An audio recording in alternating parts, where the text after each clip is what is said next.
हुजूर ने फरमाया सियाबा तुम्हें बताऊं अल्लाह सबसे ज्यादा किस वक्त सबसे ज्यादा बंदे के करीब होता है। सबसे ज्यादा किस वक्त रब अपने बंदे के करीब होता है। सिहाबा ने अर्ज की बंदा नवाज बताइए वो कौन से लम्हे हसीन लम्हे हैं जब रब अपने बंदों के सबसे ज्यादा, हदीस के अंदर अल्फाज हैं अकरब, यानी जिसकी कोई हद ही नहीं है, इतना नेड़े आ जाता है रब अपने बंदों के।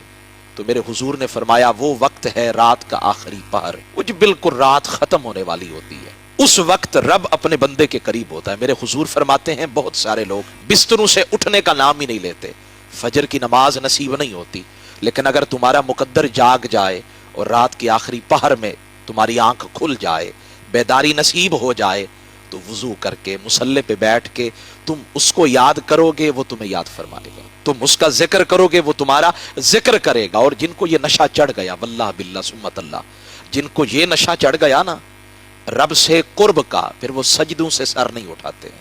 हमें तो नमाज के लिए खुद को जबरदस्ती तैयार करना पड़ता है, लेकिन वो लोग भी होते हैं जिनका दिल ही नहीं करता है कि वो सजदे से सर उठाएं, वो नमाज से कभी बाहर जाएं, उनका जी नहीं लगता है। वो ऐसे ही होता है जैसे आप देखते हैं मसाजिद में कभी कभी लिखा होता है कि मोमिन मस्जिद के अंदर, अल मुमिनु फिल मस्जिद, मोमिन मस्जिद के अंदर यूं ही होता है जैसे मछली पानी के अंदर होती है।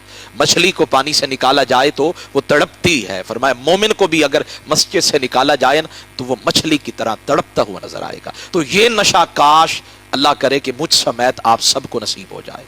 दूसरी हदीस पाक ये तोहफा है आपके लिए। बहुत वक्त इतना हम तेजी से गुजार रहे हैं, किसी के पास वक्त नहीं है, बहुत कम वक्त निकलता है अल्लाह को राजी करने का। सुबह निकलना है नौकरी के लिए, शाम को लौट के आना है तो फिर फलां काम भी करना है, फलां काम भी करना है। अल्लाह के लिए हमारे पास वक्त नहीं है, बहुत कम वक्त है जो हम अपनी आखिरत के लिए, कब्र के उजालों के लिए सोचते हैं। मेरे हुजूर फरमाते कम वक्त के अंदर अगर तुम चाहते हो और भाई अगर तुम चाहते हो कि 70,000 फरिश्ते तुम्हारे लिए मगफिरत की दुआएं करें, कौन सा बंदा है सुबह बचपन से लेकर आज तक ये हमने सुना कि जब जिसको शहादत की मौत नसीब हो गई ना वो बड़ा खुश नसीब है। मेरे हुजूर फरमाते हैं ये दो तोहफे अगर तुम चाहते हो कि 70,000 फरिश्ते रोजाना तुम्हारे लिए मगफिरत की दुआएं करें और घर में बैठे बैठाए तुम्हें शहादत का रुतबा मिल जाए, दो मुख्तसर से अमल कर लो। फरमाया नमाज फजर के बाद 3 मरतबा ये जुमला पढ़ो, अऊज़ु बिल्लाहिस समीइल अलीमी मिनश शैतानिर रजीम, अऊज़ु बिल्लाहिस समीइल अलीमी मिनश शैतानिर रजीम। ये जुमला पढ़ो, इसका माना क्या है? या अल्लाह मैं बेबस हूं, मैं ताकतवर नहीं हूं कि मैं